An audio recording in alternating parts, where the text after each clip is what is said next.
लुयान के मन में फैंग युआन के लिए जाल बिछा हुआ है। बस एक बार वो स्ट्रीमिंग के लिए मेरे शॉर्ट वीडियो प्लेटफॉर्म के साथ कॉन्ट्रैक्ट साइन कर ले तो फिर किसी भी शर्त पर आसानी से बात की जा सकती है। आखिर फैंग युआन वही शख्स बेनिफैक्टर है जिसने तुम्हारी आंखों का इलाज करवाया है। लू यान की बातें एकदम फ्लॉलेस सटीक थीं। सिया साइनिंग को धीरे धीरे सुकून महसूस होने लगा। मैं तुम्हारी तरफ से फैंग युआन से बात कर सकती हूँ। उसी समय मुझे प्रोफेसर सू के भेजे एक मैसेज से ट्रेंडिंग टॉपिक के बारे में पता चला। फैंग युआन, क्या सिया साइनिंग को पता चलने के बाद उसने कुछ कहा? प्रोफेसर सू, आपको फिक्र करने की जरूरत नहीं है। मैंने सिया साइनिंग से पहले ही सब साफ साफ कह दिया है। ये तो अच्छी बात है। मुझे 3 दिनों के लिए एक बिजनेस ट्रिप पर जाना है। याद रखना, इन दिनों पियानो की प्रैक्टिस करते रहना और कंपटीशन के लिए तैयार रहना।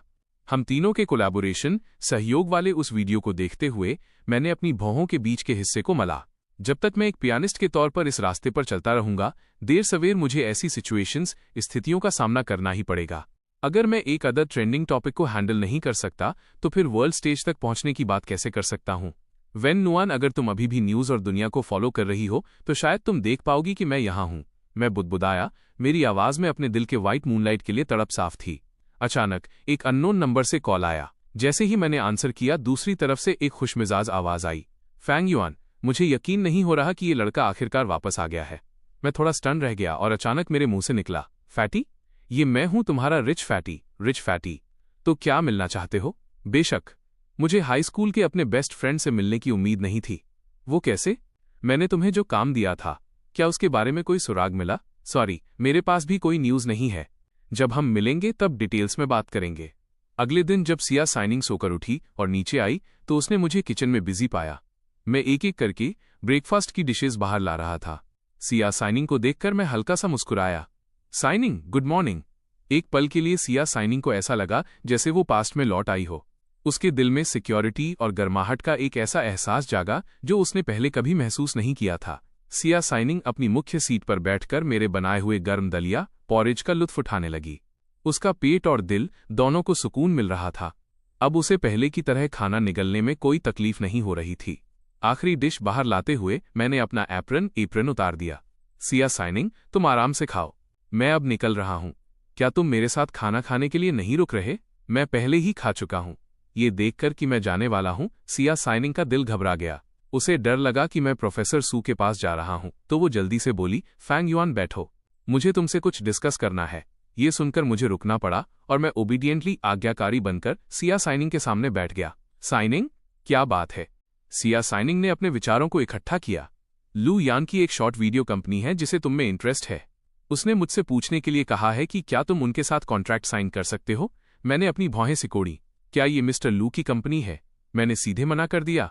लू यान के ऐसी बातें करने के पीछे यकीनन कोई छिपा हुआ मकसद, अल्टीरियर मोटिव है।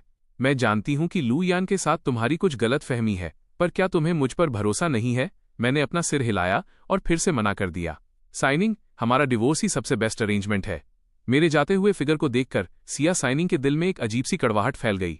उसके बाद वो खोई सी सिया कॉर्पोरेशन पहुंची। ल्यू कियन ने एक ही नज़र में सिया साइनिंग की बेचैनी को भांप लिया और क्यूरियोसिटी से पूछा, साइनिंग, तुम इतनी बुझी क्यों लग रही हो? अपनी बेस्ट फ्रेंड को सामने देखकर सिया साइनिंग ने अपने होंठ चबाए और आखिरकार बोलने का फैसला किया। ल्यू कियन यह सुनकर स्टन रह गई। क्या तुमने नहीं कहा था कि यही सबसे अच्छा होगा? तुम लू यान के साथ वापस जुड़ जाओ। फैंग युआन के पास रुकने का क्या हक है? उसका खुद ही गायब हो जाना तुम दोनों के लिए बहुत बड़ी बात, कंसिडरेट है। ल्यू कियन वाकई सिया साइनिंग के एटीट्यूड को बर्दाश्त नहीं कर पा रही थी और उसने दो टूक बात कही। क्या तुमने वाकई अच्छी तरह सोच लिया है? क्या तुम सच में अभी भी लू यान से प्यार करती हो, या तुम्हारे दिल में पहले से ही फैंग युआन ने जगह बना ली है? सिया साइनिंग के मुंह से अचानक निकला, बेशक मैं लू यान से प्यार करती हूं। भले ही मुझे लगता है कि लू यान एक स्कमबैग है और वो तुम्हारे बिल्कुल भी लायक नहीं है, लेकिन चूंकि तुमने अपनी चॉइस बना ली है तो तुम्हें पछताना नहीं चाहिए। फैंग युआन की फीलिंग्स को धोखा मत दो। कियन, क्या तुम भी इस बात को सपोर्ट कर रही हो कि फैंग युआन मुझसे सारे रिश्ते तोड़ ले और फिर कभी मुझसे न मिले? ल्यू कियन ने सिया साइनिंग की तरफ एक नजर डाली। तो फिर तुम और क्या चाहती हो? फोन बजा। सिया साइनिंग ने अपनी आंखों में एक उलझे हुए भाव के साथ कॉल रिसीव किया। लू यान, क्या बात है? साइनिंग, मैं तुम्हारी कंपनी के पास हूं। मैं तुमसे मिलना चाहता हूं। ठीक है, कहीं और मिलते हैं। इसी बीच मैं उस टी हाउस पहुंचा जहां मैंने शीहाओ से मिलने का प्लान बनाया था।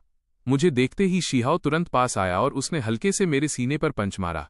तुम लड़के, 3 साल से तुम्हें देखा नहीं। तुम इतने हैंडसम कैसे हो गए? हम जैसे लोग कैसे जिएंगे? तुम्हारी जुबान अभी भी वैसी ही है। इसने मुझे स्पीचलेस कर दिया। मुझे समझ नहीं आया कि हंसूं या रोऊं। कई सालों तक एक दूसरे से न मिलने के बाद मैंने शीहाओ से पिछले कुछ सालों के हालात के बारे में पूछा। फैंग युआन, जब मैं अब्रॉड था तो मुझे लगा कि वेन नुआन के म्यूजिक टैलेंट के साथ वो यकीनन वहां अपनी पहचान बना लेगी। लेकिन अंत में मैंने अपनी बेचैनी को दबाने की कोशिश की और शांति से मुस्कुराया। ये कहना कि मुझे निराशा नहीं हुई झूठ होगा। मैं इतने समय से वेन नुआन को ढूंढ रहा हूं, पर अभी तक कोई सुराग नहीं मिला। अब्रॉड में उसे ढूंढने के लिए शीहाओ पर भरोसा करना वाकई बहुत मुश्किल था। उस साल 12वीं क्लास में वेन नुआन जैसे दुनिया से गायब ही हो गई थी। फैंग युआन, क्या तुम अभी भी हार मानने का प्लान नहीं कर रहे? 7 साल हो गए हैं। हाई स्कूल मेरी लाइफ का सबसे मुश्किल समय था। तुम किसी से भी बेहतर जानते हो कि वेन नुआन मेरे लिए कितनी इंपॉर्टेंट है। चूंकि तुमने ऐसा कह दिया है तो तुम्हारा भाई होने के नाते बेशक वो तुम्हारा सपोर्ट करेगा।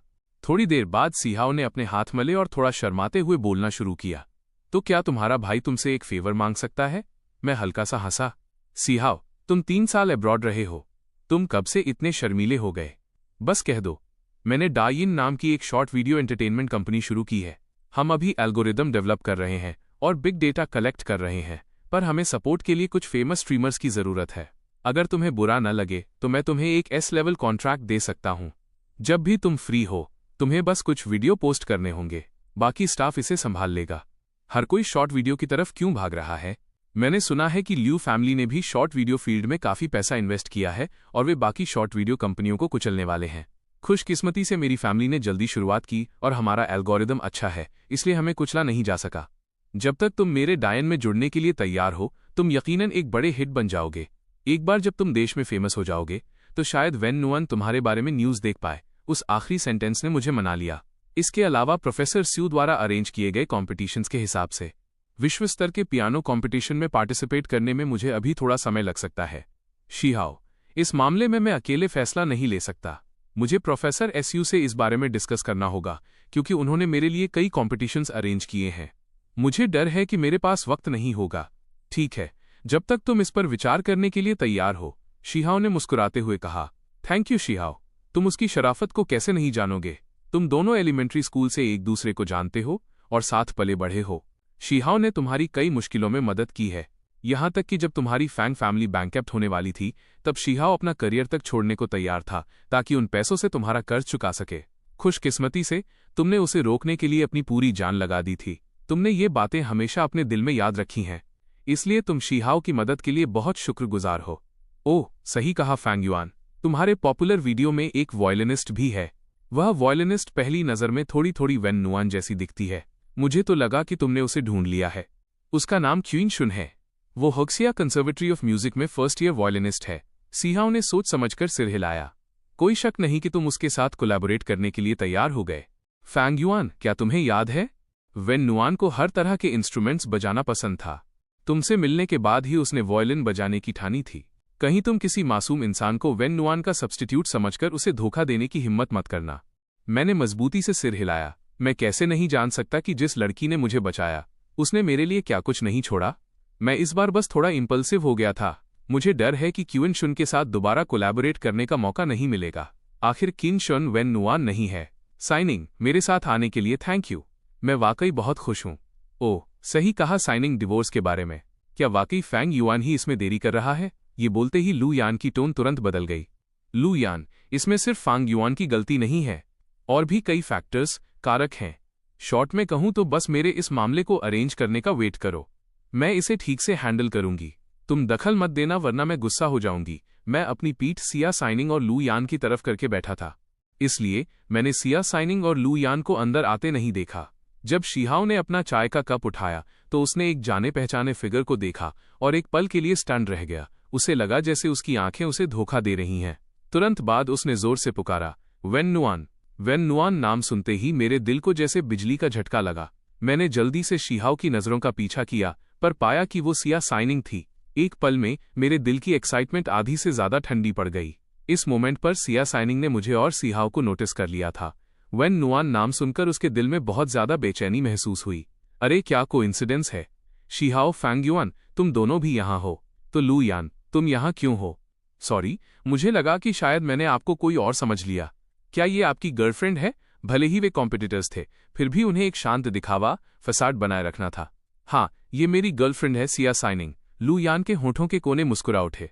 सिया साइनिंग को यकीन नहीं हुआ कि लू यान ने इसे एडमिट स्वीकार कर लिया और उसने लू यान को घूर कर देखा। यहाँ बाहरी लोग हैं, अगर हम तमाशा करेंगे तो लोग क्या सोचेंगे? कोई बात नहीं साइनिंग, सिहाओ फांग युआन के बहुत करीब लग रहा है। उसे पता चलना बस कुछ ही समय की बात है। अगर तुम्हें बुरा न लगे तो क्या हम टेबल्स ज्वाइन कर सकते हैं? जरूरत नहीं है, मेरी और सिहाओ की ड्रिंक लगभग खत्म हो चुकी है। हम अब निकल रहे हैं, तुम दोनों आराम से बात करो। सिहाओ ने अभी अभी रिएक्ट किया, वो अपनी इस हरकत के लिए खुद का गला घोंट लेना चाहता था। मेरे भगवान, ये लव ट्रायंगल कितना कॉम्प्लिकेटेड है। लू यान ने एडमिट किया कि सिया साइनिंग उसकी गर्लफ्रेंड है और सिया साइनिंग वही मैरिज पार्टनर है जिसके बारे में मैंने कभी उसे बताया था। मैसी उलझा हुआ, ये बहुत ज्यादा उलझा हुआ है। वाकई ये सिर चकरा देने वाला मामला था। उसे जल्दी से मेरे पीछे आना पड़ा। हमारे जाने के बाद सिया साइनिंग गुस्से में बोली, लू यान, तुम बहुत आगे निकल गए हो। मैंने तुमसे कहा था कि फैंग युआन को हमारे बिजनेस में मत घसीटो। और दूसरी बात, तुमने बाहरी लोगों के सामने हमारे रिश्ते को क्यों एडमिट किया? देखो, सिहाओ फांग युआन का दोस्त है। क्या तुम्हें लगता है कि उसे हमारे रिश्ते के बारे में पता नहीं चलेगा? तुम्हारे मर्द के तौर पर देर सवेर मैं फैंग युआन के साथ सब क्लियर कर दूंगा। मैं उसे इसे खींचने नहीं दूंगा कि ये मुझे अफेक्ट करे। क्या तुम जानती हो कि अभी जो शख्स था उसकी पहचान क्या है? वो डोयन का फाउंडर है जो डोमेस्टिक शॉर्ट वीडियो फील्ड में मेरा कॉम्पिटिटर है। ऐसा लगता है कि फांग युआन का मेरे साथ कोलैबोरेट करने से मना करना इसलिए नहीं है कि वो बहुत महान है, बल्कि इसलिए है क्योंकि उसे पहले ही एक नया स्पॉन्सर मिल गया है। यह सुनकर सिया साइनिंग ने सोचा कि कैसे मैंने कहा था कि मैं उसकी दुनिया से पूरी तरह गायब हो जाऊंगा, और उसे अंदर से और भी बुरा महसूस हुआ। लू यान, मुझे अभी याद आया कि मुझे कंपनी में कुछ काम है। मैं अभी जा रही हूं। साथ ही तुमने मुझसे वादा किया था कि तुम फैंग युआन को ढूंढने नहीं जाओगे, वरना मैं तुम्हारी तरफ बिल्कुल ध्यान नहीं दूंगी। मैं इस मामले को अच्छे से हैंडल करूंगी। रुको साइनिंग, तुम आते ही जाना चाहती हो। तुम मुझे क्या समझती हो? तुम फैंग युआन के पीछे जाने की तो नहीं सोच रही, है ना? लू यान, अगर मैं तुम्हें मिस नहीं करती तो मैं तुम्हारे साथ वापस नहीं आती। तुमने 3 साल पहले मुझे जो चोट पहुंचाई थी वो इतनी गहरी थी कि मैं उसे भुलाकर तुम्हें एक नया चांस दे पाई। अब तुम मुझे बार बार परेशान कर रहे हो। तुम्हें खुद इस बारे में सोचना चाहिए। ये सुनकर लू यान का एक्सप्रेशन इतना खराब हो गया जैसे उसने कुछ बहुत गंदी चीज खा ली हो। एक पल बाद एक चालाक सा फिगर लू यान के पास आया। सर, मैंने फोटोज ले ली हैं। गुड, मैं कल उसे ट्रेंडिंग लिस्ट में देखना चाहता हूं, चाहे जितनी भी कीमत चुकानी पड़े। लू यान इस बार देश में सिया साइनिंग के लिए ही लौटा था। चाहे उसे कोई भी तरीका अपनाना पड़े, उसे सिया साइनिंग के साथ वापस आना ही था और सिया फैमिली का अप्रूवल वापस पाना था। इधर मैं और सिहाओ दूसरी जगह चले गए। सिहाओ बैठ गया और अपने होंठ चबाने लगा। फैंग युआन, मुझे सच में उम्मीद नहीं थी कि वो वेन नुआन जैसी दिखेगी। उसके बालों के कलर के अलावा एक नज़र में मुझे लगा कि वो वेन नुआन ही है। मैं खामोश रहा। मैं इस पॉइंट पर बहुत क्लियर था। मैंने पहले सुना था कि तुम सिया साइनिंग से प्यार करते थे और उसकी आंखें ठीक करने के लिए खुद पर मेडिसिन टेस्ट करने तक को तैयार थे। मुझे यकीन नहीं हुआ। अब लग रहा है, क्या ऐसा हो सकता है कि तुमने सिया साइनिंग को वेन नुआन का सब्स्टिट्यूट मान लिया है? शिहाओ, बकवास मत करो। ये वही सच था जिसे मैं सबसे कम चाहता था कि सिया साइनिंग को पता चले। मैंने सीरियस चेहरे के साथ उसे डांटा। तुम सही कह रहे हो, मेरा दिमाग पक्का चकरा गया होगा। देखो मेरी जुबान कैसे बकवास कर रही है। भले ही हम दोनों अपने दिल में सब समझते थे, पर इसे सीधे उजागर नहीं किया जा सकता था। दूसरी तरफ प्रोफेसर सू एक हाई स्पीड ट्रेन में बैठी थीं, अपने हाथ बांधे, आंखें बंद करके ऊँघ रही थीं। उनके फोन की वाइब्रेशन गूंज उठी। प्रोफेसर एसयू ने देखा कि मेरा कॉल है। प्रोफेसर एसयू को खुद एहसास नहीं हुआ कि उनके होठों पर मुस्कुराहट आ गई थी। प्रोफेसर सू, क्या मैं आपसे कुछ डिस्कस कर सकता हूं? मैंने प्रोफेसर सू को सिहाओ के कोलैबोरेशन प्लान के बारे में बताया। मुझे लगा था कि प्रोफेसर सू ऑब्जेक्शन ऐतराज करेंगी, लेकिन उम्मीद के उलट वो बहुत डिसाइसिवली, दृढ़ता से मान गईं। ठीक है। ये अनएक्सपेक्टेड जवाब सुनकर मैं थोड़ा स्टन रह गया। कंपटीशन सिर्फ तुम्हारी टेक्निक और ओरा को नहीं देखता, कभी कभी बाहरी फैक्टर्स भी बहुत इंपॉर्टेंट होते हैं। मैंने इस डोयन कंपनी के बारे में सुना है। ये बहुत प्रॉमिसिंग कंपनी है। जब कॉन्ट्रैक्ट साइन करने का समय आएगा तो मैं तुम्हारे साथ चलूंगी। थैंक यू प्रोफेसर सू। मैं वाकई बहुत शुक्रगुजार हूं। ऐसा गुरु मिलना मेरे 3 जन्मों का सौभाग्य है। फोन रखने के बाद मैंने प्रोफेसर सू की बात सिहाओ तक पहुंचा दी। रेंटेड अपार्टमेंट वापस पहुंचते ही, जैसे ही मैं थोड़ी पियानो प्रैक्टिस करने वाला था, 2 जानी पहचानी आकृतियां सामने से आती दिखीं। ये क्यूइन शुन और उसकी बेस्ट फ्रेंड थीं। थोड़ी बातचीत के बाद मुझे पता चला कि क्यूइन शुन भी वॉयलिन प्रैक्टिस करने के लिए यहां जगह रेंट पर लेना चाहती थी। जब उन्होंने मेरे यहाँ आकर पियानो सुनने का सजेशन दिया तो मुझे मना करना ठीक नहीं लगा। मैं सिर्फ सिर हिलाकर मान सका। शाम 4:30 बजे लंच के बाद मैंने क्वीन शुन और उसकी दोस्त को विदा किया। अचानक एक फेरारी मेरे ठीक सामने आकर रुकी। कार की खिड़की नीचे हुई और सनग्लासेस पहने लू यान ने अपनी आंखों से मेरी तरफ इशारा किया। फैंग युआन, कार में बैठो, चलो ठीक से बात करते हैं। मैंने अपनी भौहें थोड़ी सिकोड़ी। मिस्टर लू, मुझे लगता है कि हम पहले ही वो सब कह चुके हैं जो कहना जरूरी था। लू यान का यहां आना इस बात का सबूत था कि उसने मेरे रेंटेड अपार्टमेंट की इन्वेस्टिगेशन जांच की थी। इस बात ने मुझे बहुत अनकंफर्टेबल कर दिया। ऐसा लगा जैसे मेरी प्राइवेसी पर हमला हुआ हो। फेंग युआन, अगर तुम मर्द हो तो कार में बैठो। लू यान ने मुझे ठंडी नजरों से देखा। मैंने एक गहरी सांस ली और आखिरकार कार में बैठने का फैसला किया। कुछ चीजें क्लियर करना जरूरी था। मेरे पास लू यान की बेबुनियाद दुश्मनी को सहने की कोई वजह नहीं थी। लू यान ने एक्सीलेटर दबाया और कार एक कॉफी शॉप पर ले गया। कॉफी सर्व होने के बाद लू यान सीधे मुद्दे पर आया। मैं जानता हूं कि तुम्हारा और साइनिंग का कॉन्ट्रैक्ट मैरिज है।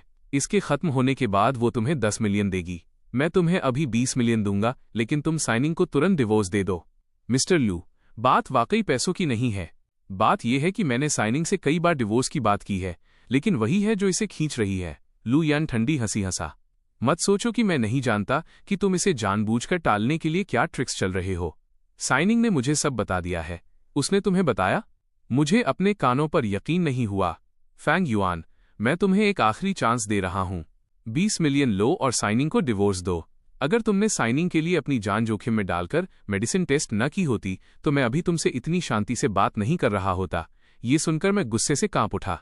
जब मैंने फैंग फैमिली का एहसान चुकाने का फैसला किया था तब मैंने अपना सेल्फ रिस्पेक्ट काफी पहले ही छोड़ दिया था। और तो और, मेरा मानना था कि मैंने हमेशा कॉन्ट्रैक्ट का पालन किया है। लेकिन अंत में सिया साइनिंग ने मुझे ऐसा रिस्पॉन्स दिया और लू यान के सामने मुझे स्लैंडर, बदनाम भी किया। डिवोर्स कभी मेरी वजह से नहीं टला। मैं अभी साइनिंग को कॉल करता हूं। मुझे फोन निकालते देख लू यान ने जल्दी से मुझे रोक दिया। मत सोचो कि मैं नहीं जानता तुम क्या करने वाले हो। अगर तुम अभी साइनिंग को कॉल करके सवाल करोगे तो क्या तुम मुझे एक्सपोज नहीं कर रहे हो? मैं गुस्से के मारे खून के आंसू रोने वाला था। ये शादी मैं यकीनन डिवोर्स दूंगा। मैं सिर्फ वही चाहता हूं जिसका मैं हकदार हूं। विला पहुंचने के बाद मैं तुम्हें यकीनन जवाब दूंगा। मेरे गुस्से में जाते हुए फिगर को देखकर लू यान मन ही मन बड़बड़ाया। इस लूजर की एक्टिंग काफी दमदार है। इस वक्त लगाए जाने पर मैं गुस्से से भरा हुआ था और मेरे दिल में सिया साइनिंग से पूछने के लिए लाखों सवाल थे। जियोन माउंटेन विला में रात हो गई थी। दरवाजे पर लगातार और तेज दस्तक गूंजी। सिया साइनिंग ने खुशी खुशी स्टडी रूम का दरवाजा खोला, पर मेरा पीला पड़ा चेहरा देखकर उसे तुरंत अंदाजा हो गया कि कुछ गलत है। फैंग युआन, तुम्हें क्या हुआ है? मुझे क्या हुआ है ये तो मुझे तुमसे पूछना चाहिए। प्रेसिडेंट सिया, यहां तक कि मेरे तुम्हें एड्रेस करने का तरीका भी बदल गया है। प्रेसिडेंट सिया, ये दो शब्द सिया साइनिंग के दिल पर किसी हथौड़े की तरह लगे। 3 साल में ये पहली बार था जब उसने मुझे इस टाइटल से पुकारते सुना था। जो भी बात है, चलो शांति से बैठकर बात करते हैं। मैं गुस्से में था, हाँ, पर मुझमें अभी भी इतनी समझ बची थी कि मैं सिया साइनिंग की इज्जत रख सकूं और अपनी भी। साइनिंग, चलो कल सिविल अफेयर्स ब्यूरो चलते हैं और डिवोर्स लेते हैं। मुझे ऐसा कहते सुन सिया साइनिंग का दिल एक पल के लिए धड़कना भूल गया। क्यों? क्या हमने पहले ही ये सब क्लियर नहीं कर लिया था? तुमने वादा किया था कि तुम मेरी बात मानोगे और इस पर आगे डिस्कस करोगे। जहां तक स्पेसिफिक खास वजह की बात है, क्या तुम इसे किसी से भी बेहतर नहीं जानती? सिया, मुझे लगता है कि मैंने अपनी तरफ से काफी अच्छा किया है। मैं हमेशा डरा सहमा रहा, कॉन्ट्रैक्ट पूरा किया और तुम्हारा ख्याल रखा। तुमने जो मांगा मैंने तुम्हें वो सब दिया। तुमने कहा कि तुम अपने व्हाइट मूनलाइट की खातिर कॉन्ट्रैक्ट खत्म करके डिवोर्स चाहती हो और मैं बिना किसी हिचकिचाहट के मान गया। मुझे लगा था कि हम कम से कम दोस्त तो हैं और मैं सच में चाहता था कि तुम खुश रहो। लेकिन नतीजा ये निकला कि दूसरों की बातों से पता चला कि तुम दावा कर रही हो कि मैं जानबूझकर ट्रिक्स खेल रहा हूं, पैर पीछे खींच रहा हूं और तुम्हें डिवोर्स देने से मना कर रहा हूं। सिया साइनिंग के मुंह से अचानक निकला, क्या लू यान ने तुम्हें बताया? मेरे दिल में बची उम्मीद की आखिरी किरण भी पूरी तरह बुझ गई। सिया साइनिंग ने लू यान का नाम लिया, जिससे साबित हो गया कि उसे शुरू से सब पता था। वो वही थी जिसने लू यान से झूठ बोला था। फैंग युआन, मुझे एक्सप्लेन करने दो। लू यान मुझे लगातार परेशान कर रहा था। उसे शक था कि हमारे बीच कोई अलग तरह का रिश्ता है, ताकि मेरी फैमिली मुझे और लू यान को एक्सेप्ट कर ले, और उसे ओवरथिंक करने से रोकने के लिए मुझे इस तरीके का सहारा लेना पड़ा। मैंने कभी नहीं सोचा था कि तुम्हें इस बारे में पता चलेगा। मैंने लू यान को कई बार वार्निंग दी थी कि वो तुम्हें न बताए।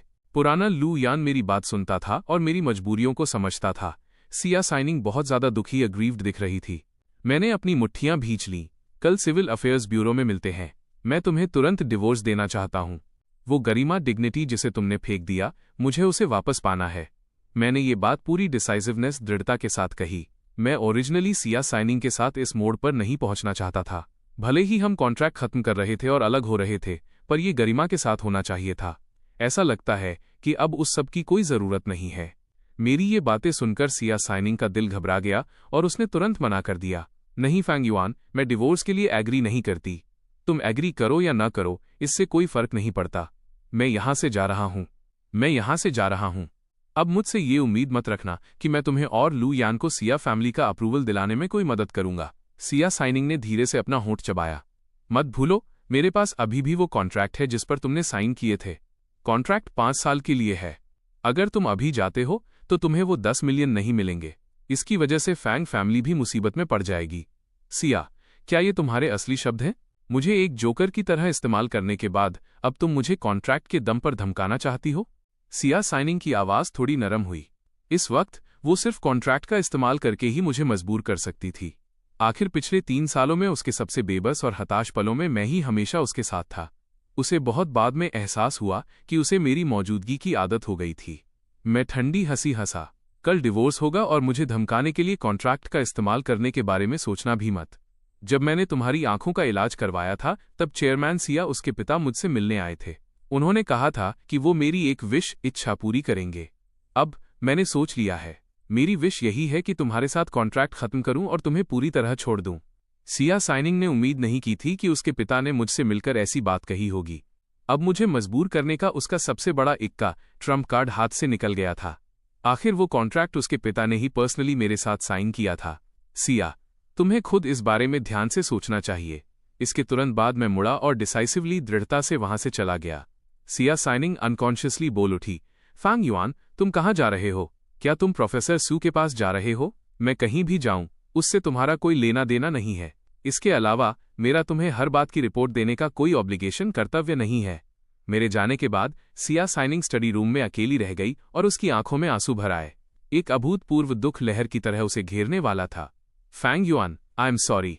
चीजें इस तरह बदल जाएंगी। मैं ऐसा कभी नहीं चाहती थी। दरवाजे के बाहर खड़े बटलर ली ने यह सीन देखा। उन्हें अंदाजा नहीं था कि क्या हुआ है, पर वो कुछ कर भी नहीं सकते थे। वो सिर्फ एक लंबी आह भरकर रह गए। सिया साइनिंग पूरी रात सो नहीं सकी। अगली सुबह जब वो नीचे आई तो उसने मुझे पहले से ही अपना वेट करते हुए पाया। बस फर्क इतना था कि मैंने हमेशा की तरह ब्रेकफास्ट तैयार नहीं किया था और न ही मेरे चेहरे पर सिया साइनिंग के लिए कोई जेंटल स्माइल थी, बल्कि एक ठंडा एक्सप्रेशन था। सिया साइनिंग ने अपने पतले होंठ खोले। क्या तुम कल रात यहीं सोए थे? सिया, क्या तुमने सोच लिया है? मैंने उसके सवाल का सीधा जवाब नहीं दिया, बल्कि उसे गौर से देखा। मैंने सोच लिया है। मैं तुम्हें डिवोर्स दे दूंगी। यह वही है जो मुझ पर तुम्हारा कर्ज है। लेकिन मेरी एक शर्त है। तुम विला में रुकोगे और मेरा ख्याल रखोगे जब तक मेरी फैमिली मुझे और लुयान को साथ रहने के लिए एक्सेप्ट नहीं कर लेती। मैं तुम्हारे बैंक कार्ड में 10 मिलियन ट्रांसफर कर दूंगी। मैं फैंग फैमिली के लिए भी कोई मुसीबत खड़ी नहीं करूंगी। क्या ये ठीक है? बेशक एक प्रॉब्लम है। मैं तुम्हारी फैमिली को हैंडल करने में मदद कर सकता हूं और तुम्हें और लुयान को साथ रहने की दुआएं दे सकता हूं, पर मेरे यहां रुकने की कोई वजह नहीं है। फैंग युआन, तुम्हारे यहां रुकने का मतलब है हमारी शादी को 3 साल हो गए हैं और भले ही मैं इसे एडमिट न करूं, पर मुझे तुम्हारे साथ और केयर की आदत हो गई है। मुझे उम्मीद है कि तुम यहां तब तक रुकोगे जब तक मुझे तुम्हारी केयर की जरूरत खत्म न हो जाए। तुम्हारे साथ डिवोर्स टालने की वजह भी यही थी। I am really sorry. Siya signing ने आखिरकार अपने दिल की बात कह दी, क्योंकि वो जानती थी कि अगर उसने मुझे कोई रीजनेबल एक्सप्लेनेशन नहीं दिया तो मैं वाकई इतना गुस्सा हो जाऊंगा कि उसकी दुनिया से गायब हो जाऊंगा। ये सुनकर बटलर ली और मैं दोनों स्टन रह गए। मुझे यकीन नहीं हो रहा था कि सिया साइनिंग जैसी प्राउड औरत ऐसी बातें कहेगी। अगर हमें लुयान के लिए सिया साइनिंग की फीलिंग्स के बारे में पता न होता तो हम लगभग यही सोचते कि उसे मुझसे प्यार हो गया है। पर जो भी हो, सिया साइनिंग आखिरकार मुझे डिवोर्स देने के लिए मान गई। अब मुझे दूसरों की गलतफहमियों और टॉर्चर को नहीं सहना पड़ेगा। साथ ही कॉन्ट्रैक्ट खत्म होने पर मुझे मेरे हक के 10 मिलियन भी मिल जाएंगे। अगर मैं वेन नुआन से दोबारा मिला तो ऐसा नहीं होगा कि मैं कॉन्ट्रैक्ट की वजह से अपनी शादी की वजह न बता पाऊं और वो मुझसे नाराज हो जाए। ये नतीजा सबसे बेस्ट है। सिया साइनिंग ने एक गहरी सांस ली। फैंग युआन, चलो सिविल अफेयर्स ब्यूरो चलते हैं और डिवोर्स लेते हैं। ये आखिरी 2 शब्द कहते समय सिया साइनिंग को समझ नहीं आया कि उसे इतना कॉम्प्लिकेटेड क्यों महसूस हो रहा था, जैसे 5 स्वाद एक साथ मिल गए हों। आधे घंटे बाद मैंने अपने हाथ में डिवोर्स सर्टिफिकेट देखा और अचानक मुझे आज़ादी का एहसास हुआ। लेकिन इंसान कोई पौधा नहीं होता, बिना फीलिंग्स के कैसे रह सकता है। पिछले 3 सालों से मैंने सिया साइनिंग को वैन नुआन का सब्स्टिट्यूट माना था, इसलिए मैं उसके प्रति थोड़ा गिल्टी महसूस करता था, और उसने मेरी फैमिली की कंपनी को बैंकरप्ट होने से बचाने में मदद की थी। अंत में मैं उसके लिए 3 वक्त का खाना बनाने, उसकी फैमिली को संभालने और लू यान के साथ उसके रीयूनियन में सपोर्ट करने के लिए मान गया। दूसरी तरफ लू यान को एक हाई एंड प्राइवेट बार में मेरा टेक्स्ट मैसेज मिला। उसने अपनी भौहें चढ़ाईं। क्या वो मुझे बेवकूफ़ बनाने के लिए फेक फोटो का इस्तेमाल कर रहा है? तो उसने तुरंत एक जानकार को फ़ोन किया और नतीजा ये निकला कि सिया साइनिंग और मैंने वाकई आज डिवोर्स की फॉर्मेलिटी पूरी कर ली थी। अब उसकी मुराद पूरी हो गई थी। अब उसका टास्क सिया साइनिंग से माफ़ी मांगना था। लू यान ने उसे फिर से कॉल किया। वो पछतावे का दिखावा करने का प्लान बना रहा था, पर फ़ोन पर नॉट रीचेबल आ रहा था। उसने वीचैट पर मैसेज भेजा तो बदले में एक रेड एक्सक्लेमेशन मार्क, ब्लॉक होने का संकेत मिला। 3 साल अलग रहने के बाद लू यान अब पहले जैसा नहीं रहा था। सिया साइनिंग के हॉट एंड कोल्ड एटीट्यूड से वो अपनी लिमिट तक पहुंच चुका था, पर अब क्या किया जा सकता था? उसे अभी सिया साइनिंग की ज़रूरत थी, इसलिए वो सिर्फ अपना सिर झुकाकर उससे माफ़ी ही मांग सकता था। उसी समय सिया साइनिंग खुद को संभालकर कंपनी वापस लौटी। एक पल बाद लियू कियन ने दरवाज़ा खटखटाया। क्या हुआ साइनिंग? लू यान का मैसेज आया है। अगर तुम उससे नहीं मिली तो वो तुम्हें ढूंढने कंपनी आ जाएगा। उसने क्या कहा? सिया साइनिंग ने धीरे से अपना होंठ चबाया। यह लू यान वाकई बहुत लापरवाह है। मैंने उसके सारे कॉन्टैक्ट मेथड्स इसलिए ब्लॉक किए ताकि उसे मेरी बात न सुनने की सज़ा मिल सके और उसका दिमाग ठंडा हो। और अब उसकी हिम्मत देखो कि वो सिया कॉर्पोरेशन आने की बात कर रहा है। साइनिंग, अब हम क्या करें? लियू कियान जानती थी कि अभी सिया साइनिंग और लू यान के रिश्ते को रिवील जाहिर करने का समय नहीं है, खासकर सिया कॉर्पोरेशन में। अगर चेयरमैन सिया को पता चला तो अंजाम बहुत बुरा होगा। मैं उससे कांटेक्ट करूंगी। चीजें यहां तक पहुंच गई थीं।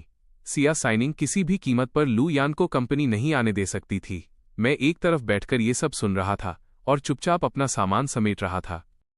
मैं अपना लंच बॉक्स एक तरफ रखकर लंच समेट रहा था और अपार्टमेंट जाकर पियानो प्रैक्टिस करने का प्लान बना रहा था, पर सिया साइनिंग ने मुझे रोक लिया। फैंग युआन, मुझे लू यान से मिलकर सब कुछ हमेशा के लिए क्लियर करना होगा। क्या तुम मेरे साथ चल सकते हो? यह सुनकर मैं थोड़ा चकित रह गया। मैं तुम्हारे साथ चलूं? ये कुछ ठीक नहीं लग रहा। हाँ, साइनिंग, फैंग युआन का अभी जाना ठीक नहीं है। अगर लू यान ने कुछ गलत समझ लिया तो मुझे लू यान को एक सबक सिखाना है, ताकि वो बार बार मुझे डिसअपॉइंट न करे। इसलिए फैंग युआन, तुम्हें आना ही होगा। कियान, तुम भी साथ चलो। तुम दोनों को तकलीफ देने के लिए सॉरी। लू यान अभी जो कर रहा है उसने मुझे सच में बहुत दुखी किया है। सिया के बार बार प्लीज कहने पर लियू कियन और मैं मान गए। सिया साइनिंग को थोड़ा सुकून मिला और उसने तुरंत लू यान को कांटेक्ट करने के लिए फ़ोन निकाला। कॉल कनेक्ट होते ही लू यान की खुशमिजाज आवाज़ आई। साइनिंग, आखिरकार तुमने मेरा कॉल उठा ही लिया। मैं तुम्हें थोड़ी देर में एक एड्रेस भेजूंगी, हम वहीं बात करेंगे। अगर तुमने सिया कॉर्पोरेशन आकर मुझे ढूंढने की हिम्मत की तो हमारा ब्रेकअप हमेशा के लिए हो जाएगा और हम फिर कभी नहीं मिलेंगे। ठीक है साइनिंग, तुम जो कहोगी वही होगा। लू यान को लगा कि बस एक बार वे मिल लें तो वो पहले की तरह सब कुछ क्लियर कर देगा। लू यान ने चाहे जो भी गलती की हो, जब भी उसने अपना सिर झुकाया उसने हमेशा उसे माफ किया था। लेकिन इस बार लू यान के पास अभी भी एक इक्का एस बाकी था। आधे घंटे बाद युलान टी हाउस को पहले ही खाली करा लिया गया था। लू यान एक माफी का तोहफा लेकर चेहरे पर खुशी के साथ खड़ा था और बोलने ही वाला था कि अचानक उसने सिया साइनिंग के ठीक पीछे मुझे आते देखा। उसके चेहरे की खुशी तुरंत गायब हो गई और चेहरा काला पड़ गया। तुम यहाँ क्यों हो? हम यहाँ साइनिंग को बैकअप देने आए हैं। खुशकिस्मती से लियू कियान ने बोलकर मेरी अजीब खामोशी को तोड़ा और गुस्से में लू यान की तरफ देखा। तुमने साइनिंग को उसके सबसे नाजुक क्रिटिकल वक्त पर अबैंडन कर दिया था। अब जब साइनिंग फिर से देख सकती है तो तुम बेशर्मी से वापस जुड़ने के लिए गिड़गिड़ा रहे हो। तुम अभी भी साइनिंग को दुखी क्यों कर रहे हो? लू यान ने अपने गुस्से को दबाते हुए एक गहरी सांस ली। कियन, मैंने ऐसा कुछ नहीं किया। तुमने नहीं किया? चीजें यहां तक पहुंच गई हैं और तुम्हारी अभी भी मेरे सामने ये शब्द कहने की हिम्मत हो रही है। सिया साइनिंग अपनी निराशा नहीं छिपा सकी। उसे लगा था कि लू यान अपनी गलती मान लेगा और पछतावा करेगा। साइनिंग, तुमने पहले कहा था कि फैंग युआन जानबूझकर ट्रिक्स खेल रहा है, पैर पीछे खींच रहा है और तुम्हें डिवोर्स देने से मना कर रहा है। तो जाहिर है मुझे गुस्सा आया। मैं तुम्हारा मर्द हूं। क्या तुम वाकई मुझसे उम्मीद करती हो कि मैं खामोश रहूंगा?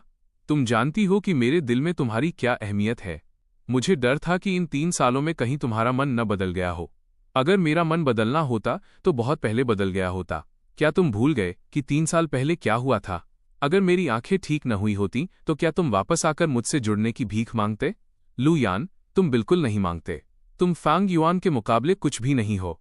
पिछले 3 सालों में फैंग युआन मेरे साथ रहा, उसने मेरी बारीकी से केयर की, मेरी आंखें ठीक करने के लिए अपनी जान जोखिम में डाली। यहाँ तक कि जब मैंने तुम्हारे साथ वापस जुड़ने के लिए डिवोर्स की बात की, तब भी फैंग युआन हमारे रिश्ते के लिए पीछे हटने को तैयार था। तो साइनिंग, मेरा डर सही था। जब मुझे पता चला कि फैंग युआन ने पिछले 3 सालों में तुम्हारे लिए क्या क्या कुर्बान किया, जब मैंने फैंग युआन को अपनी आंखों से देखा, तो मैं जान गया था कि तुम्हारा दिल अब पूरी तरह से मुझ पर नहीं रहा, बल्कि धीरे धीरे किसी दूसरे आदमी ने वहां जगह बना ली है। मैं तुम्हारे साथ ऐसे सुकून से कैसे रह सकता हूं? तुम्हें पूरी तरह से पाने के लिए मैं तुम्हारा गुस्सा सहने को भी तैयार हूं। मैं तो बस एक दर्शक बाईस्टैंडर बने रहना चाहता था, लेकिन मैं इस लव ट्रायंगल से बच नहीं सका, इसलिए मुझे बेबसी में एक्सप्लेन करना पड़ा। लू यान, ज्यादा मत सोचो। साइनिंग और मेरा पहले ही डिवोर्स हो चुका है। तुम दोनों के लिए मेरे दिल में सिर्फ दुआएं हैं और कुछ नहीं। लू यान मजाक उड़ाते हुए हंसा। फैंग युआन, ऐसी बातों पर कौन यकीन करेगा? हर कोई जानता है कि तुम साइनिंग से इतना प्यार करते हो कि तुम्हें अपनी जान की भी परवाह नहीं। मैं चैन से कैसे रह सकता हूं? फैंग युआन सही कह रहा है। लू यान, तुम अच्छी तरह जानते हो कि फैंग युआन और साइनिंग की शादी एक कॉन्ट्रैक्ट थी और साइनिंग तुम्हारे साथ वापस आने के लिए बहुत दबाव में है। अब जब फैंग युआन और साइनिंग का डिवोर्स हो चुका है, तब भी तुम्हें समझ नहीं आ रहा कि तुम कहां गलत हो। तुम सच में बहुत गिरे हुए, डिस्पिकेबल हो। लियू कियान ने सिया साइनिंग को कई बार सलाह दी थी कि वो इस कमबैक लू यान के लिए न तरसे। उसने लू यान को भी वार्निंग दी थी कि अगर वही सिया साइनिंग के साथ वापस जुड़ने की रिक्वेस्ट कर रहा है तो उसका एटीट्यूड गिड़गिड़ाने वाले जैसा होना चाहिए, लेकिन उसने ऐसा बर्ताव किया। लू यान, चलो कुछ समय के लिए एक दूसरे से नहीं मिलते और मुझे कांटेक्ट करने के बारे में सोचना भी मत।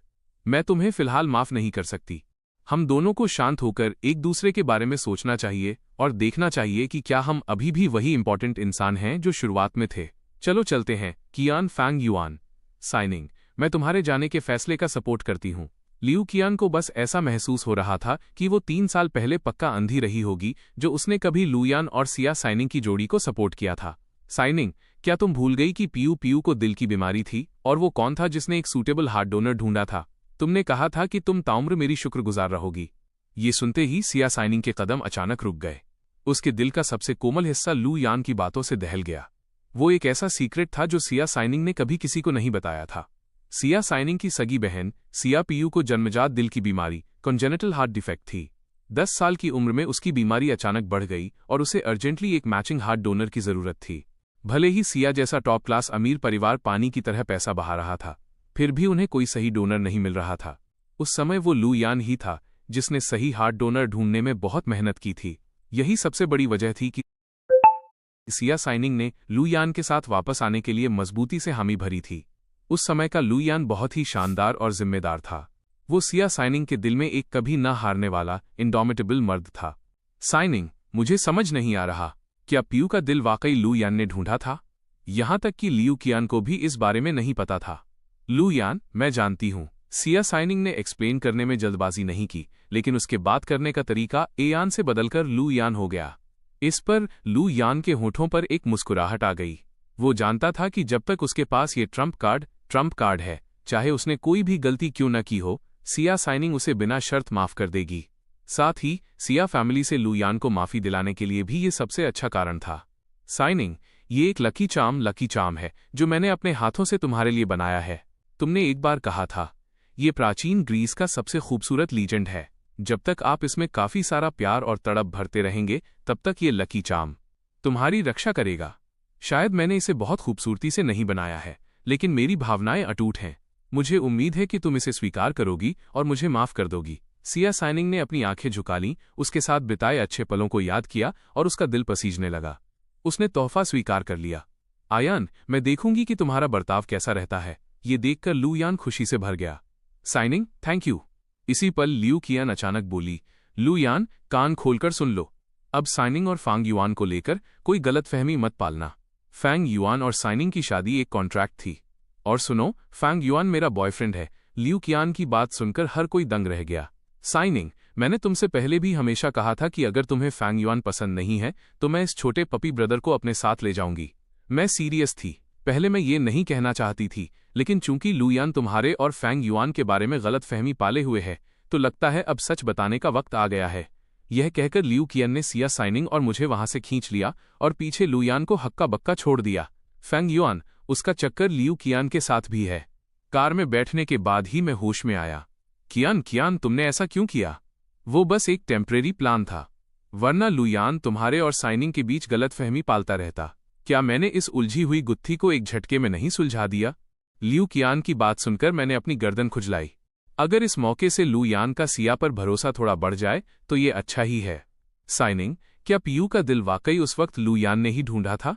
उसने ये बात पहले क्यों नहीं बताई? सिया साइनिंग ने मेरी और लियू कियान की बातचीत सुनी, अपने दिल की बेचैनी को दबाया और एक्सप्लेन किया। लुयान ने ये बात बताने से मना किया था। ये दिल ब्लैक मार्केट से खरीदा गया था, वो एक इलीगल रास्ता था। लियू कियान हैरानी से चिल्ला उठी, साइनिंग, क्या अंकल सिया को भी इस बारे में नहीं पता? बिल्कुल सही, ये बात सिर्फ मुझे और लुयान को पता है। मुझे यकीन नहीं हो रहा कि लुयान उस वक्त इतना हम्बल, विनम्र था कि उसने क्रेडिट तक नहीं लिया। कोई शक नहीं कि तुमने उसे माफ करने और उसके साथ वापस आने का फैसला किया। आई एम सॉरी साइनिंग, मैंने तो तुम्हें प्यार में पागल, लव फूल तक कह दिया था। जैसे ही रात हुई, सिया साइनिंग और मैं विला वापस ही पहुंचे थे कि आंटी जंग भागती हुई आईं। सिया, ये तो बहुत बुरा हुआ, जरा इसे देखो। आंटी जांग ने सावधानी से अपना फोन आगे बढ़ाया। सिया साइनिंग ने देखा कि टॉप ट्रेंडिंग टॉपिक कल्टी हाउस में उसकी और लुयान की एक ही फ्रेम वाली फोटो थी। फोटो किसी छिपे हुए कोने से ली गई थी जिसमें सिया साइनिंग और लुयान बिल्कुल साफ दिख रहे थे। हेडलाइन और भी चौंकाने वाली थी, सिया कॉर्पोरेशन की सीईओ सिया साइनिंग और उनके 3 साल पुराने मंगेतर एक ही फ्रेम में। पुराने प्यार के फिर से परवान चढ़ने का शक। रईस घरानों की ऐसी गॉसिप आम जनता के लिए बहुत अट्रैक्टिव होती है। इसे ट्रेंड होते हुए थोड़ी ही देर हुई थी और नीचे कमेंट्स की बाढ़ आ गई थी। सिया साइनिंग ने तुरंत कॉर्पोरेशन के पब्लिक रिलेशंस डिपार्टमेंट को कॉल किया और इस ट्रेंडिंग टॉपिक को हटाने की डिमांड की। आखिर इस रिश्ते का एक्सपोज होना अभी बहुत जल्दबाजी थी। इस बात को तो छोड़ ही दीजिए कि सिया फैमिली इसका सपोर्ट करेगी या नहीं। खुद सिया साइनिंग भी इस रिश्ते को लेकर काफी उलझन में थी। लाइन के दूसरी तरफ से एक आवाज आई, ट्रेंडिंग टॉपिक हटा दिया गया है। ऐसा लगता है कि लियू फैमिली ने इसे संभाल लिया है। जाकर इन्वेस्टिगेट, जांच करो कि आखिर ये ट्रेंडिंग टॉपिक किसने शुरू किया था। मैं जानना चाहती हूं कि वो कौन था जो घात लगाकर बैठा था और उसने ये फोटोज लीं। फोन रखने के बाद सिया साइनिंग ने धीरे से अपना होंठ चबाया। लुयान, मुझे उम्मीद है कि तुम वाकई मुझे फिर से निराश नहीं करोगे। दूसरी तरफ जब मैं किचन में बिजी था तो प्रोफेसर सू का कॉल आया। फेंग युआन, मैंने ट्रेंडिंग टॉपिक देखा, क्या तुम ठीक हो? प्रोफेसर एसयू को तुरंत चिंता होने लगी कि कहीं मैं इसमें फंसकर आहत न हो जाऊं। ठीक हूं प्रोफेसर सू, साइनिंग और मेरा अब डिवोर्स हो चुका है। प्रोफेसर एसयू एक पल के लिए दंग रह गईं। ये बिजनेस ट्रिप सिर्फ कुछ दिनों के लिए थी, कुछ सालों के लिए नहीं। मेरे साथ इतनी बड़ी बात कैसे हो सकती थी? मैंने खाना बनाते समय प्रोफेसर एसयू को सब एक्सप्लेन किया। अच्छा हुआ कि तुम्हारा डिवोर्स हो गया। इस तरह अब तुम सिया साइनिंग और लुयान के बीच नहीं फंसोगे। प्रोफेसर सू को अंदर से थोड़ी खुशी महसूस हुई, लेकिन उन्होंने इसे बाहर जाहिर नहीं होने दिया। इसके अलावा प्रोफेसर स्यू को हमेशा लगता था कि सिया साइनिंग का बर्ताव बहुत अजीब था। 1786 का स्टाइन पियानो वाकई अनमोल है। यहाँ तक कि प्रोफेसर एसयू को भी ऐसा एक पियानो नहीं मिल सका। ये वही पियानो था जिसे कभी बीथोवेन ने इस्तेमाल किया था। फिर भी सिया साइनिंग ने इसे सीधे मुझे दे दिया। एक औरत के अंतर्ज्ञान, इंट्यूइशन ने हमेशा प्रोफेसर एसयू को असहज महसूस कराया था। प्रोफेसर सू, सब ठीक है, मैं कुछ दिनों में वापस आ जाऊंगी। इन कुछ दिनों में पियानो की लगन से प्रैक्टिस करना और कोशिश करना कि तुम्हारे लिए कुछ अच्छी खबर ला सकूं। डिनर खत्म करने के बाद मैं इसे पर्सनली सिया साइनिंग के स्टडी रूम में ले गया। साइनिंग, क्या ऑनलाइन वाले मामले में सब ठीक है? सब ठीक है। ट्रेंडिंग टॉपिक हटा दिया गया है। ऑनलाइन सारे निशान मिटा दिए गए हैं। बाकी काम सिया कॉर्पोरेशन का पब्लिक रिलेशंस डिपार्टमेंट संभाल लेगा। अगर मेरी फैमिली तुम्हें ढूंढे तो मुझे जरूर बताना। मैं ही थी जिसने तुम्हें इसमें घसीटा है। तुम्हें मेरे लिए ये सब नहीं झेलना चाहिए। मैंने सिर हिलाया और कहा, मैं समझ गया, लेकिन प्रोफेसर स्यू तक को इस बारे में पता चल गया है, इसलिए मुझे लगता है कि शायद हम इसे चेयरमैन सिया से नहीं छिपा पाएंगे। मुझे लगता है कि हमें पहले से तैयारी कर लेनी चाहिए। प्रोफेसर स्यू ने तुमसे कांटेक्ट किया, क्या तुमने उन्हें हमारे डिवोर्स के बारे में बताया? मैंने हामी भरी। मुझे प्रोफेसर स्यू के कैरेक्टर पर भरोसा है। वो निश्चित रूप से बिना किसी वजह के कोई बात नहीं कहेंगी। सिया साइनिंग को थोड़ा बुरा लगने लगा। जैसे ही उसे गुस्सा आने वाला था, उसे एहसास हुआ कि अब उसका कोई हक नहीं है। साइनिंग अचानक बोल उठी, फेंग युआन, पियानो आ गया है, मेरे लिए एक पीस बजाओ। मैंने अपना सिर खुजलाया। थोड़ा हैरान हूं, क्या मैं? बेशक तुम बजा सकते हो, ये परफेक्ट है। मैं भी इसका असली रूप देखना चाहती हूँ। दरवाज़ा धकेलकर खोलने पर हल्की रोशनी पियानो रूम में भर गई। वही मॉडल स्टीन 1786 पियानो जिसके बारे में कहा जाता है कि उसे बीथोवेन ने इस्तेमाल किया था, मेरी आंखों के सामने था। मुझे पियानो को एकटक देखते हुए पाकर सिया साइनिंग के होठों पर मुस्कुराहट आ गई। ये तोहफा बिल्कुल सही चॉइस थी फांग युआन, जाओ और इसे ट्राई करो। मैंने सहमति में सिर हिलाया। मेरी आवाज़ भी लड़खड़ाने लगी थी। अपनी सांसें रोककर मैं ऐसे आगे बढ़ा जैसे किसी देवता के दर्शन करने जा रहा हूँ। फांग युआन, मेरे लिए मूनलाइट का एक वर्जन बजाओ। मैं खुद देखना चाहती हूँ कि जब तुम बजाते हो तो कैसे दिखते हो। देखना चाहती हूँ कि क्या तुम वीडियो और फोटोज की तरह ही चमकदार डैज़लिंग हो। बोलने के बाद मैंने अपनी आंखें मूंद लीं। मैंने पियानो बजाने पर ध्यान लगाया। जैसे ही मेरी उंगलियों ने ब्लैक और वाइट कीज को छुआ, ऐसा लगा मानो इस पल पूरी दुनिया थम गई हो। मूनलाइट की धुन खत्म हुई। मेरी आंखों में श्रद्धा भरी थी। मैंने अपने सामने रखे पियानो पर अपनी उंगलियों को धीरे से फेरा। इस पियानो पर खुद परफॉर्म कर पाना किसी भी पियानिस्ट के लिए ऐसा एहसास है कि मौत में भी कोई पछतावा न रहे। लेकिन मेरे पास वेन नुआन है जो किसी भी पियानो से ज्यादा इंपॉर्टेंट है। फैंग युआन, मैं तुम्हारे बजाने में एक जिद्दी तड़प सुन सकती हूँ। जब तुम ये पियानो बजा रहे थे तो तुम क्या सोच रहे थे? क्या तुम वेन नुआन के बारे में सोच रहे थे? मुझे उम्मीद नहीं थी कि सिया साइनिंग ऐसा पूछेगी। सिया साइनिंग की टटोलती नजरों के सामने मैं एक पल के लिए सुन रह गया। मैंने अपने होंठ भींचे। आखिरकार मैंने सच बोलना ही चुना। मैं जानता था कि झूठ बोलने का कोई मतलब नहीं होगा। साइनिंग, क्या तुम ठीक हो? असल में मैं भी थोड़ा बेचैन था, इस बात से डरा हुआ कि कहीं सिया साइनिंग को ये पता न चल जाए कि मैंने हमेशा उसे वेन नुआन के सब्स्टिट्यूट के रूप में देखा है। फांग युआन, तुम और वेन नुआन, सिया साइनिंग ने बोलना शुरू किया, फिर रुक गई। रहने दो, मेरे लिए कुछ और पीस बजाओ। मैं कुछ और गाने सुनना चाहती हूँ। उसके अंतर्ज्ञान ने उसे बता दिया था कि मैं जो जवाब दूंगा वो निश्चित रूप से वो नहीं होगा जो वो सुनना चाहती थी। अगले दिन हैरानी की बात यह थी कि फिलहाल सिया फैमिली की तरफ से कोई हलचल नहीं थी। मुझे नहीं पता कि ऐसा इसलिए था क्योंकि ट्रेंडिंग टॉपिक को समय रहते दबा दिया गया था। मैंने सिया साइनिंग के लिए ब्रेकफास्ट तैयार कर लिया था। सिया साइनिंग मेरे बनाए हुए दलिए का लुत्फ उठा रही थी। उसने सहजता से पूछा, फांग युआन, क्या तुम आज विला में ही पियानो की प्रैक्टिस कर रहे हो? नहीं, मुझे प्रोफेसर सू को लेने जाना है। फिर मैं प्रैक्टिस के लिए हक्सिया कंसर्वेटरी ऑफ म्यूजिक जाऊंगा। मैं तुम्हारे लिए लंच नहीं ला पाऊंगा। तो क्या तुम आज रात वापस आ रहे हो? साइनिंग प्रोफेसर सू ने इस बार कंपटीशन रजिस्ट्रेशन में मेरी मदद की है। इसमें काफी मेहनत लगी है। मैं उन्हें खाना खिलाना चाहता हूँ। सिया साइनिंग का चेहरा तुरंत उतर गया। फैंग युआन, इसका क्या मतलब है?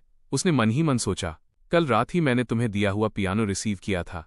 मैं साफ तौर पर बहुत खुश थी, लेकिन नतीजा ये है कि सू आर्यू के वापस आने के अगले ही दिन वो तुरंत सू आर्यू के साथ रहने चला जाता है। ब्रेकफास्ट खत्म करने के बाद मैंने सिया साइनिंग को अलविदा कहा और निकल गया। सिया साइनिंग मेरे जाते हुए फिगर को देखती रही। उसके हाव भाव उदास थे। वो जमीन पर एक कप पटकने से खुद को रोक नहीं सकी। सिया साइनिंग कार में बैठ गई और जैसे ही वो सिया कॉर्पोरेशन पहुंचने वाली थी, उसने अपना फोन निकाला और एक नंबर डायल किया। दूसरी तरफ मौजूद शख्स सिया साइनिंग के पूर्व पियानो टीचर थे, जो देश के एक बहुत प्रसिद्ध परफॉर्मर भी थे। दूसरी तरफ मैं जल्दी ही हाई स्पीड रेल स्टेशन पहुंच गया। प्रोफेसर एसयू को पिक करने का प्लान बना रहा था। तभी फोन बजा। ये प्रोफेसर सू का ही कॉल था। प्रोफेसर सू, इतनी जल्दी? सॉरी फैंग युआन, आखिरी वक्त पर एक डिनर पार्टी आ गई है जिसे मैं मना नहीं कर सकती। मैं कल ही वापस आ पाऊंगी। मैं थोड़ा दंग रह गया। प्रोफेसर सू, क्या आपको शराब पीना सबसे ज्यादा नापसंद नहीं है? बड़ों की दुनिया उतनी सरल नहीं है जितना तुम सोचते हो। फैंग युआन, तुम इतने बड़े हो गए हो और अभी भी एक बच्चे की तरह हो। जब आप फेवर मांगते हैं तो निश्चित रूप से आप इन चीजों से बच नहीं सकते। Professor Su, I am sorry. Sorry कहने के बजाय तुम्हें पियानो की ज्यादा प्रैक्टिस करनी चाहिए। जब मैं वापस आऊंगी तो हमें पियानो कंपटीशन में तुम्हारे पार्टिसिपेशन को अरेंज करना शुरू करना होगा। मेरे लिए कोई गलती करने की हिम्मत मत करना। याद रखना, अहंकार और आत्मसंतुष्टि, कंप्लेसेंसी मना है। तुम्हें मुझे बिल्कुल भी निराश नहीं करना है। मैं नहीं करूंगा प्रोफेसर सू। उसी समय हाई स्पीड रेल के यात्री स्टेशन में दाखिल होने लगे। मैं अपनी सीट से उठा और अपनी जीन्स पर जमी अनचाही धूल को झाड़ा। मेरा इरादा घर जाकर लगन से प्रैक्टिस जारी रखने का था। तभी भीड़ के बीच एक खूबसूरत चेहरा किसी उल्कापिंड की तरह मेरी नजरों में कौंधा, सिर्फ एक बार तुम्हें और देख लेने की चाहत में। अब मैं अपनी नजरें नहीं हटा सका। वो चेहरा अगर मिट्टी में भी मिल जाता तो भी मैं उसे कभी नहीं भूलता। मेरा मुंह खुला का खुला रह गया, लेकिन मैं इतना इमोशनल था कि कुछ बोल नहीं पाया। तभी उस लड़की को शायद मेरी नजरों का एहसास हुआ। वो मुड़ी और मेरी तरफ देखने लगी। जैसे ही मैं उसकी ओर बढ़ा, हैरानी, अविश्वास, फिर धीरे धीरे वो फिर से शांत हो गई। अगर इस दुनिया में किस्मत जैसी कोई चीज है तो इस पल जो हुआ वो तय था। वो लड़की बिल्कुल हाई स्कूल की उस शानदार गर्मी की तरह जब मैं उससे मिला था, धीरे से मुस्कुराई। इससे पहले कि तुम मुझे भूल जाओ, मैं अपना इंट्रोडक्शन दे देती हूँ। मेरा नाम है वेन नुआन। वेन जैसे कोमलता और नुआन जैसे ठंडी हवा का झोंका।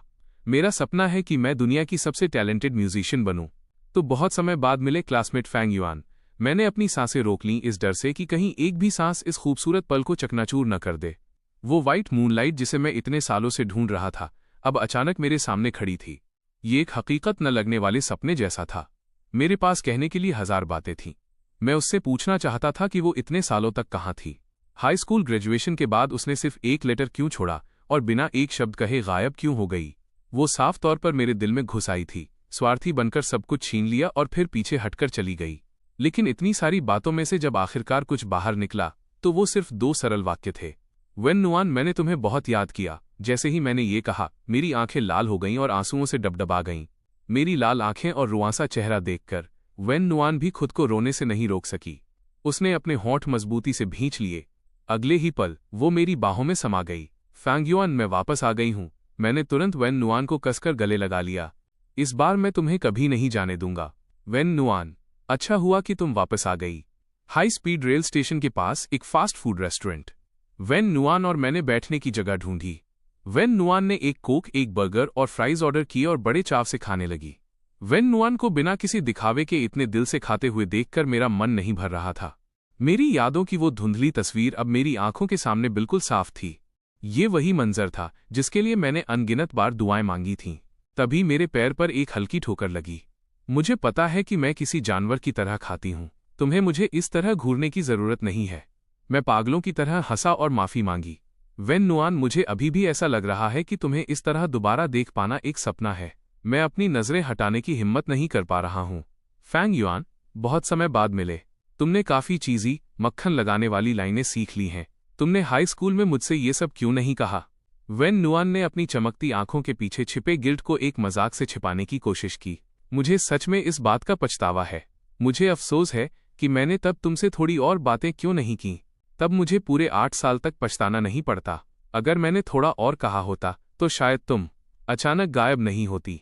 मेरी इन दिल से निकली बातों को सुनकर वेन नुआन अचानक एक पल के लिए खामोश हो गई। वेन नुआन, क्या तुम ठीक हो? मैं थोड़ा नर्वस था। इन बातों का मकसद उस पर दबाव डालना नहीं था, बल्कि उसे ये बताना था। I am sorry Fang Yuan, तुम्हें इतना लंबा इंतजार करवाने के लिए। वेन नुआन ने एक गहरी सांस ली और मेरी तरफ एक चमकती हुई मुस्कान बिखेरते हुए मुझे एक बर्गर थमाया। इस तरह का बर्गर भी बुरा नहीं है। मैंने इसे खुद चुना है तो ये गलत नहीं हो सकता। वेन नुआन के इन शब्दों को सुनकर मेरी आंखें अचानक भर आईं। सालों का इंतजार, आखिरकार मुझे अपने पहले प्यार, अपनी वाइट मूनलाइट से वो सुकून, सैल्वेशन मिल ही गया। यकीनन अगर आपने इसे खुद महसूस न किया हो तो आप इसे कभी नहीं समझ पाएंगे। मैंने वेन नुआन के हाथ से बर्गर लिया और उसे बड़े चाव से खाने लगा। बहुत खुशी हुई, इतनी खुशी कि मेरा दिल मिठास से लबालब भर गया। खाने के बाद वेन नुआन ने संतोष के साथ अपने पेट पर हाथ फेरा। मैंने अभी भी खुद से बोलने की पहल नहीं की और न ही कोई सवाल पूछा। मैं बस पागलों की तरह उसे एकटक निहारता रहा, जिससे वो थोड़ी असहज ऑकवर्ड हो गई। हे फैंग युआन, तुम मुझसे ये क्यों नहीं पूछते कि इन सालों में जब मैं गायब थी तो मैं कहाँ गई थी? मुझे नहीं लगता कि वो बातें इंपॉर्टेंट हैं। इंपॉर्टेंट ये है कि तुम अभी मेरे सामने यहाँ हो। वेन नुआन, तुम फिर से अचानक गायब तो नहीं हो जाओगी ना? मेरा आखिरी वाक्य बिल्कुल गिड़गिड़ाने जैसा था। उसे इतनी मुश्किल से दोबारा पाकर अगर वो फिर से बिना बताए गायब हो गई तो मुझे डर है कि मैं सच में पागल हो जाऊंगा। I am sorry Fang Yuan, मैं इसकी गारंटी नहीं दे सकती। मैं बस इतना कह सकती हूं कि तुम्हें दोबारा देख पाने के लिए मैंने अपनी पूरी ताकत लगा दी।